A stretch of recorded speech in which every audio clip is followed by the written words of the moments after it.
Games, Brrraaains A Head-Banging Life here. We are doing the first of our 2021 Bloodstock videos where we're going to be looking at the bands, the lineup for 2021, which of course is the majority of the bands from the 2021 edition that has, by now you should know, been postponed.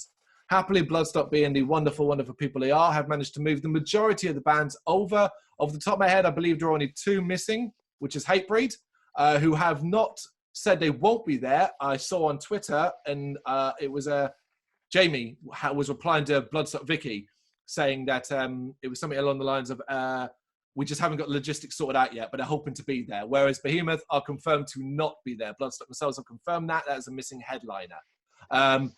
Hatebreed, take them or leave them. You know, I've seen them in live so many times. It's not really, I'm not really like, oh, if they're there or not. I don't know about you. No, yeah, I'm the same. I mean, I've got no problem with Hatebreed, but I've seen them a fair few times. Exactly. So if they get replaced with someone I haven't seen before, that's okay. There you go. So there are no days, there are no splits, aside from Sophie Lancaster bands and Ronnie James Dio bands. So we're just going to fly through all of the ones that are currently there. We'll stop if we've got something to say, the usual. Sophie Lancaster, starting from the bottom, working our way upwards. We have Pissed, Anakim, Gravelines, Raised by Owls. Yay. Yeah, which, thanks to their behaviour, as we've said in other videos during this difficult time, have become a must-watch now. The Crawling, which is a great band. Looking forward to seeing them. Dog Tired, not aware. No. Liberty Lies, even less aware. Baylor, Sharks in Your Mouth. When did these bands get announced? When did these bands get announced? I don't know some of these bands. No, either do I. Wolf Jaw, the Mighty Green Lung. Nope, don't know. Okay, cool. Ramage Inc., obviously legends of the scene. Yep. Blasphemer, wicked new album this year. They're a band I knew next to nothing, but released a banging album, so they're now on my okay, cool. Unleash the Archers. I know the name. Yeah. The name rings a bell, but it might have only been from doing previous Bloodstock videos. Maybe, okay, yeah. Noctem, a name I know of, but I couldn't tell you anything about them. The one we do know very, very well, Winter Phyleth. Obviously, the British black metalers. Brand new album out this year. Actually, literally, as of the time recording, out today. The Reckoning Dawn, which is, in my opinion, the best thing they've done and one of the best albums of the year. Also, there's an interview with Chris on the YouTube channel. Check it out. Black Tongue. Looking forward to seeing Black Tongue. Going to be great. Don't know how much you'll enjoy that, but there you go. Hey, I assume it's Doom. Yes. Well, a bit of sludge and stuff. Even better. Thank God for that. I was worried Bloodstock wouldn't have any Doom. As it. Do get some lovely, lovely death metal, though, in the form of Video Nasties, which I'm very looking forward to seeing. Memoriam, another brilliant band. Looking forward to seeing them. Necrogoblican. I think it's Goblican. Yeah, I think they pronounce it Goblicon, but Necrogoblicon, but I've never seen them. I've never seen them either, no. I don't even know them that well. I know the name. The name's been around for fucking ever. Yeah. No, I agree. It's one that if you were to say to me, name me a Necrogoblican name, I wouldn't be able to tell you. Nah. And I can tell you, I can tell you even less about Soen. Soen, S-O-E-N. Yeah, I don't know the band at all. Know nothing about them. And it kind of applies to a couple of the headliners of the Sophie stage, some of them anyway. The Night Flight Orchestra. I couldn't tell you a thing. No, very little. I've heard, again, this is another band that have been around for a fair amount of time. I know the name. I recognise the name. I don't know a single song by them. I don't even know for sure what style of music they play, but I've got a feeling it's not our standard metal. I suspect it may lean towards the more progressive rock. Yeah. That's kind of a guess, you know? Then we got another headliner. Again, a band that's been around a long time and quite a popular one when they were announced, but I know nothing by them. Bloodywood. Yeah. This band I'm massively interested in, though. Yeah, same. These are from India, I believe. Yeah, I think it's India, Yeah. And they do apparently, they incorporate quite a lot of Indian kind of folk instruments and stuff like that in it, which I think is always fucking great. Sounds interesting. So I don't know them, but I am actually very much excited to actually catch these guys. I think as time goes by, we'll be able to come back to these bands and talk a little bit more in depth about them. This is the sort of band that normally leading up to Bloodstock a lot closer is when I start checking them out more. When I have the time. Obviously now we've got a lot longer for that. Yeah, we'll know every single fucking note of every single song by the time Bloodstock comes around. It'll be interesting to see in a year's time when we're sitting down talking from our bomb shelters. What we'll be able to say. We're all standing in a field in a hazmat suit. Yeah. One band we can talk and say a lot about, though, is the one you were worried it wasn't actually back. Yeah. There was a poster that kind of went up that cropped a lot of bands out. Yeah, that sucked, man. They caused me unnecessary panic. Man, did I panic. I looked at the poster and I mean, it's not the only band playing there that I cared about by a long shot. But it was the first thing I did when they put the poster out is I scoured it, and they weren't on it.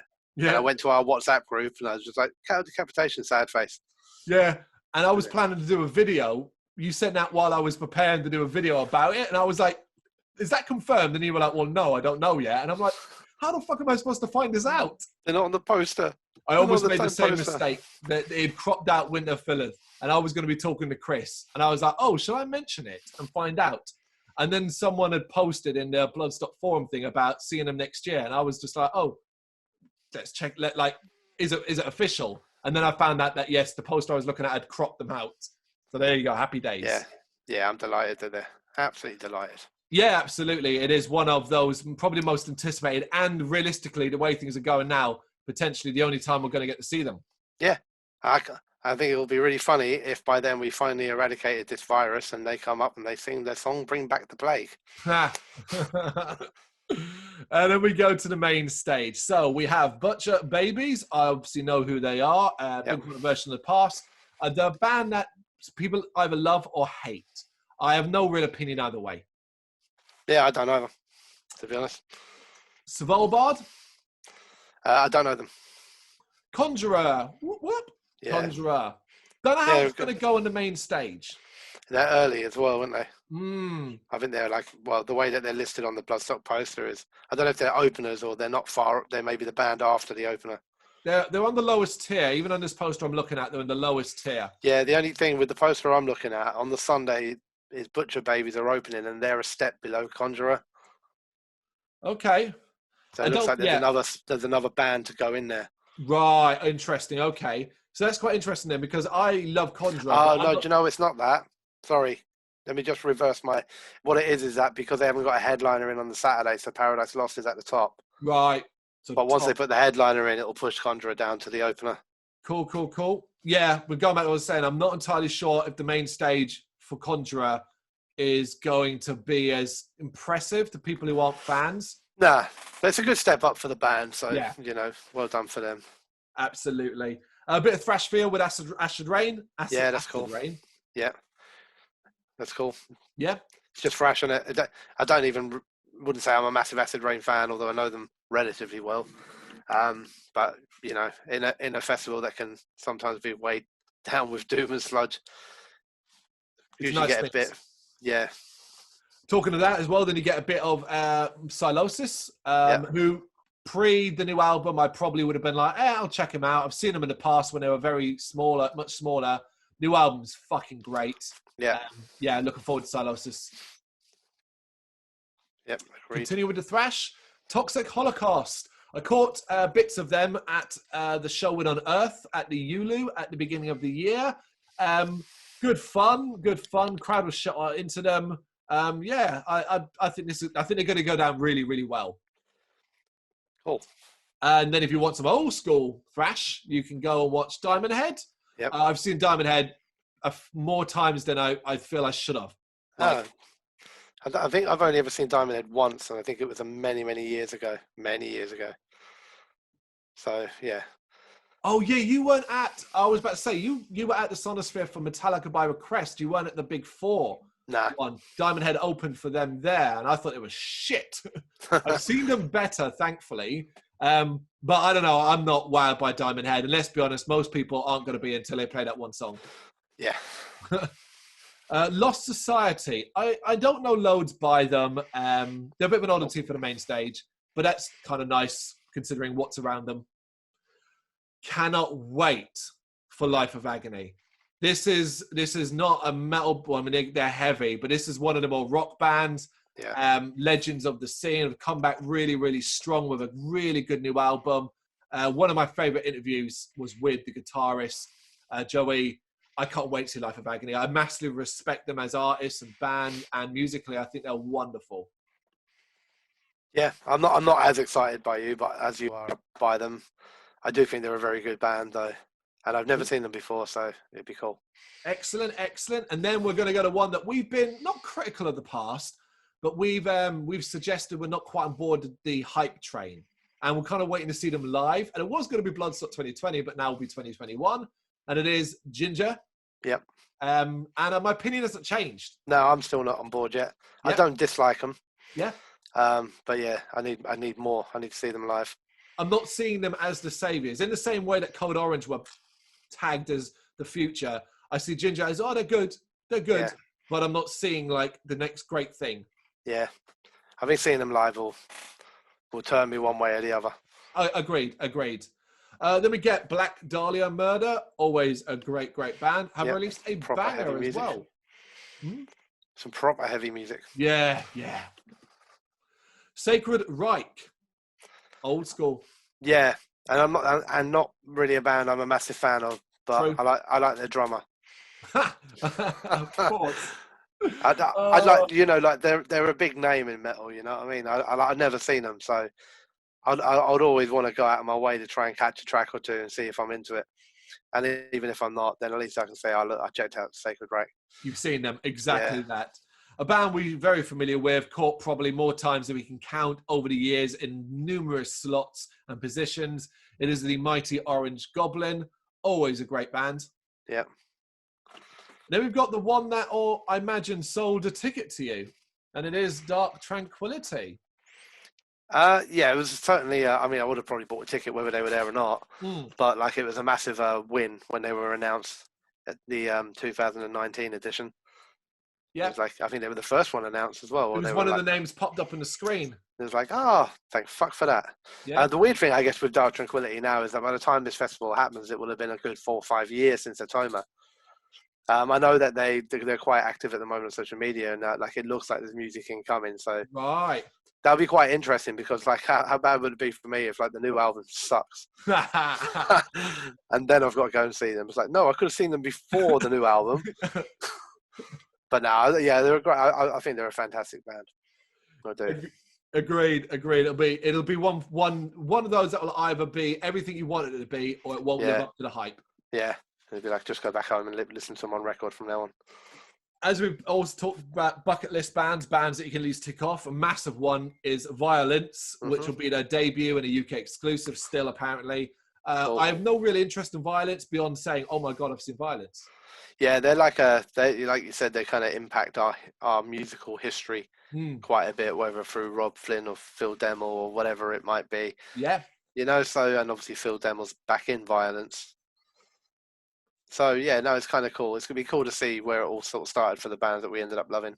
Agreed. Then something more modern, and I want to say controversial is the wrong word, but one that is for all the Parkway haters out there and stuff like that. It's Bury Tomorrow, an excellent band. Thoughts? Yeah, I'm not a massive fan, but I've got no problem with them either, so, it's all good. No issue. I think you'll enjoy it when it's there. Yeah, probably. Live. I will. Talking about enjoying shit live, this Bloodstock currently doesn't have enough power metal. Yep. But there is hopefully there'll be more added, but we do have one who the only other time I've seen this band was at Bloodstock. And it was the first time I saw them, and they were great fun. They're playing higher. They've had new music, a great little cameo in the wonderful Nanowar Steel track, Valhalla. It is Gloria Hammer. This could be, right? Gloria Hammer here could be the evil scarecrow moment. You know?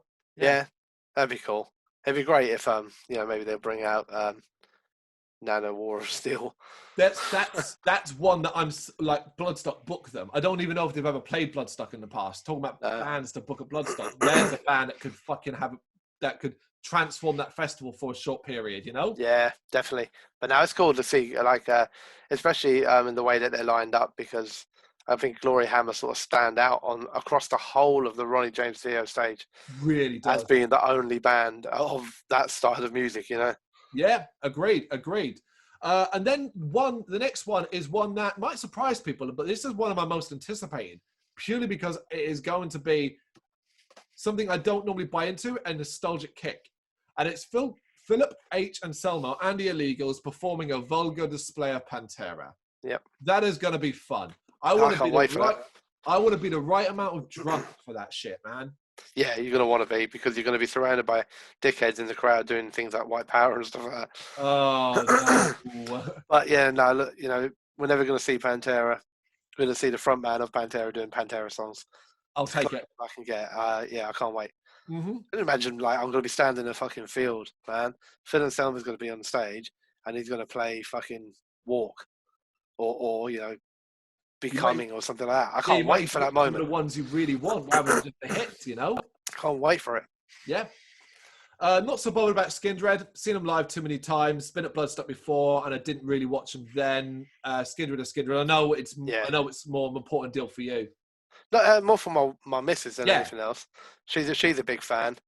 I kind of watched them with her when they played 2-3 years ago. Yep.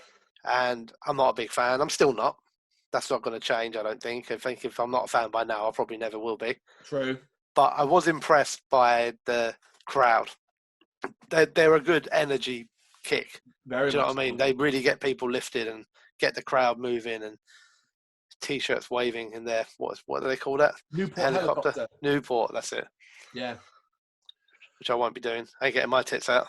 Yeah. So then we go to Paradise Lost. Now, I can't confirm this. I can't. But from what I'm only based on what I'm looking. So when Paradise Lost was supposed to be playing in 2020, they were going to be playing Draconian Times in full because of the anniversary. Obviously, coming 2021, that is not the case. On the poster, it doesn't say that. It just says Paradise Lost. Now, does that mean it's just now Paradise Lost playing and they're not planning to do Draconian Times in full? And it's just going to be a Paradise Lost set? Now, the reason why I'm hoping that might be the case is because I want a very Paradise Lost set. I think it's a better way to see them. But also, new album is out in a couple of weeks. And it's very fucking good. In fact, it's out next week as the time of recording. So, like, I'm kind of hoping that they've dropped the whole play Draconian Times in full, and it's just going to be a Paradise Lost set. I mean, it could be, couldn't it? The new Paradise Lost album out in a couple of weeks. These are the sort of bands that album's touring kind of cycle will be the next 2-3 years. You know, so Bloodstock 2021 kind of fits into promoting the new album. But then they were not just one, you know. But then they were going to be doing, the new album was going to be out anyway, and they were going to be doing Draconian Times in full. Yeah, that's the thing. And then but then they would have probably been hitting the road after Bloodstock, wouldn't they, and bringing the new album tour out. So fingers crossed they just dropped the whole. Yeah, I mean, I'm the same. You know, Paradise Lost are another huge name, but I don't know enough by them to want to hear a whole album. But a greatest hits set, you know, an hour of different hits. I'm going to know songs. It's going to be familiar. You know, I'll enjoy it a lot more. Yeah. Okay, then we go super old school for the legendary Saxon. I have seen them once before in 2008 at Download, where they played in the tent, and I didn't even know really who they were beyond that I know they were an old school band. And I always remember this. I went, I was like, I'll check them out. I loved it. Loved it. So I'm very excited to see them again. Yeah, I like Saxon as well. I think they're cool, but also, like you said, they are legendary, like truly legendary. They've got one hell of a career behind them. Yeah. Then we get to the headliners. Only 2 out of 3, I'm afraid, because the third is yet to be announced, and it is the same. We have Devin Townsend by request, extended now. I think we said this at the time. It's simply, I'm excited, but I'm very nervous about what we're going to get. Yeah. Yeah, the by request worries me. Yes, big time. Yeah. I just like, you know, I'm going to stick to the belief that Devin, if Devin looked at the results of the buy request and was like, I'm not happy with these, that he would just fuck them off anyway. Yeah. Devin does what Devin wants. Hopefully. And the other headline is, of course, Judas Priest. And now people can stop screaming about them being booked 2 years after they were last there, because it'll be 3 years. Yep, 51 heavy metal years. Yeah, that's another awkward point, isn't it? It feels like we're literally going to have to just pretend we went 2019, 2021, and nothing happened. We were all asleep. We all just went to bed for a year. Yeah. Maybe it'll just become a new thing. Like people stop celebrating their 20th anniversary and they'll always do their 21st. I like it. You know, I like the 51st. It. It's Judas Priest. It's going to be incredible. Yeah, you know, no problem with it at all. I do worry a bit about the Sunday, and basically how fucked people are going to be. With that extra day as well. Yeah. Which I mean, am I right, do you think, in assuming that the Wednesday will become the VIP day, essentially, the old Thursday, and then the Thursday will become the extra day? I can tell you, I watched it and learned exactly what it was. So the Thursday, the extra day, will be Sophie Lancaster stage, New Blood stage, and the Jägermeister stage. The main stage will not be open. So you will get bands full day starting at like 10 or 11 I think it was, 11 in the morning. So we're going to have a load of new Blood stage, Metal to the Masters, extra bands, probably some on the Jaeger stage as well, and then Sophie stage. So people who are trying to predict bands for that day, I even said it in the video I did for the announcement of the changes. When you're doing your predictions for who can headline that Thursday, use your brain, the headline of the Sophie stage, say Metallica, be fucking realistic. And the Wednesday is going to be what the Thursday was, your 5 bands. And that's how that's going to work. So you just come down Wednesday a day early. I assumed that.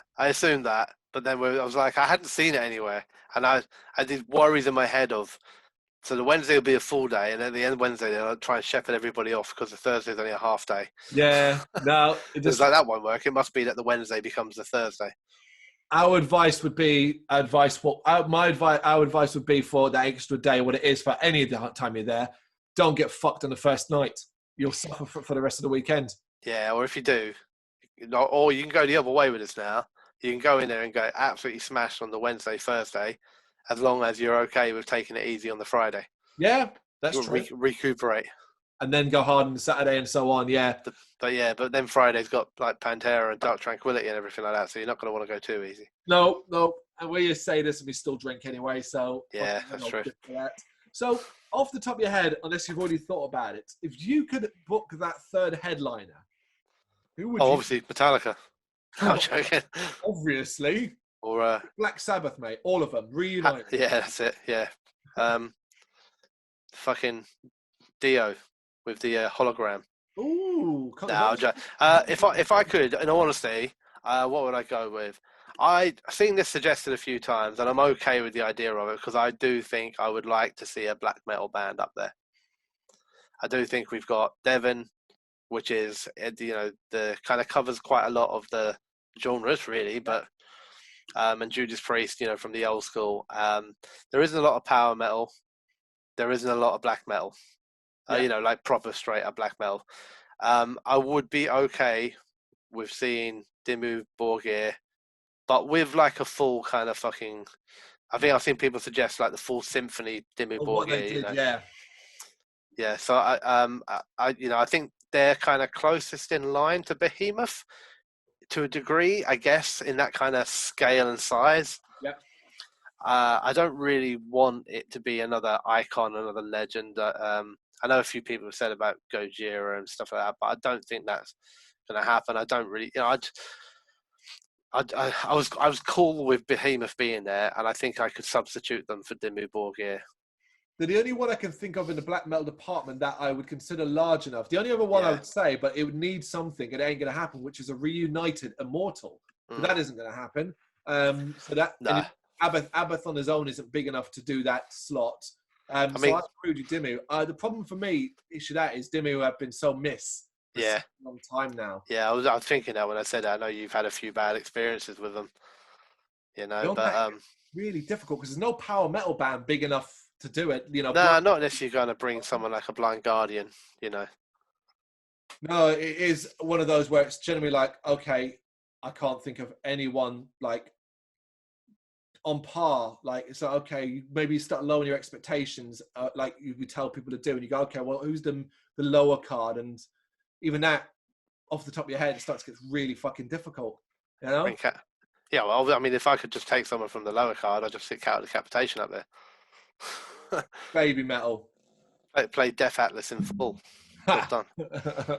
Yeah, but it's a tough one, to be honest with you, because, I mean, on the Bloodstock Positive, I guess they've got a long time to find a band. And even at this stage now, most bands won't be booked out for 2021. Oh, yeah. Unless they're caught up in a rollover somewhere. And there's a high chance as well they're going to want bands are going to be taking bookings left, right, and centre. Yeah. 2021 is touring for a lot of these fucking bands if they survive. Do you reckon there's a chance? I don't particularly want this, but what with the new music and the fact that Bloodstock are big fans of them and everything like that, that Trivium could end up there. It's a name that's come up a couple of times. The problem is that I don't think they've grown in size since they last headlined. No. And their headline slot, while I enjoyed it, is widely considered to be one of the more empty, and it was very fucking empty. Like, I remember getting really close to that stage and not being packed in at all and being like freely able to move. I don't know. Like, I don't think they've grown. In fact, I'd argue they may have reversed a little bit. I think you're right that they have reversed, but I think what they've done is they've also, while they've reversed in size, they've increased in credibility. Interesting, yeah. I'm not saying that that's the reason to put them as a headliner. I'm not saying I want them to be as a headliner. You know, like I said, I'd really like to see a black metal band there, to be honest with you. As long as it's a heavy, like, it sounds silly because Priest are a heavy metal band and Devon's got plenty of heavy music. But you know what I'm saying? Like, as long as it's a band that is an out and out, like, I would never just book fucking Emperor. Just have it, get it done with it. Eson's always happy to play with Emperor, isn't he? That would make us see an Emperor twice next year. Yeah. Incineration as well. So, like, the risk of, I know we won't, but, I don't really want, I don't know, like a Scorpion style of band or something like that getting out. We've got Devon on the Friday, we've got Priest on the Sunday. Give us like a bit of black metal in there on a Saturday would be nice. I feel like that they will be looking in that area because it's what they booked Behemoth and that base early, and you've already got your classic closer, so to speak, in Judas Priest. We'll wait and see. We'll either get excited or do a nut when it comes out. Yeah. Bloodstock 2021. You should know, of course, buy your tickets now. They're the same price at 2020's price. And even when you go, they're going to be £10 more. 4 days, 5 days of music now. It's a no-brainer. There you go. Yep. Thank you very much for watching. You can check us out on gbhbl.com as well as on Facebook, Instagram, Twitter and Tumblr. Go to Patreon to help us out over there. That's patreon.com/GBHBL, as well as Big Cartel, where you can find some of our merchandise. We have a podcast running on SoundCloud and Apple Podcasts. And of course, if you like this video, do us a favour, hit the subscribe button and help the channel grow. Games, horror and heavy metal. What else is life for?